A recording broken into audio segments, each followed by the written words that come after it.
বৃহস্পতিবার রাতে নিউ জলপাইগুড়ি স্টেশনে বামুনহাট থেকে কলকাতার উদ্দেশ্যে যাত্রা শুরু করে আসা উত্তরবঙ্গ এক্সপ্রেস আসতেই চাঞ্চল্য ছড়িয়ে পড়ে। গোপন সূত্রে পাওয়া তথ্যের ভিত্তিতে গাঁজা পাচারের ছক বানচাল করে জিআরপি। উদ্ধার হয় বিপুল পরিমাণে গাঁজা, যার বাজার মূল্য লক্ষাধিক টাকা। সমস্ত বিষয় খতিয়ে দেখে তদন্ত শুরু করেছে এনজিপি জিআরপি। উত্তরবঙ্গ এক্সপ্রেসে পার্সেল ভ্যানে করে তামাকের বস্তার আড়ালে পাচার হচ্ছিল গাঁজা। 37টা তামাকের বস্তা, যার ওজন 45 থেকে 50 কেজি, যার মধ্যে 7 প্যাকেট গাঁজা উদ্ধার, যার ওজন 4 কিলো 400 করে।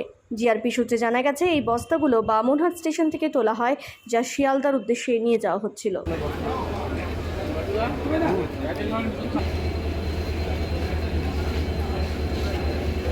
पिछले बार की तुलना में इस बार भी फिर से एक बार जो है तो जंक्शन जीआरपी एनजीपी जीआरपी की जो टीम है उसे एक बार फिर से बड़ी कामयाबी मिली है। गाँव की उत्तरबंगो एक्सप्रेस से गांजा तस्कर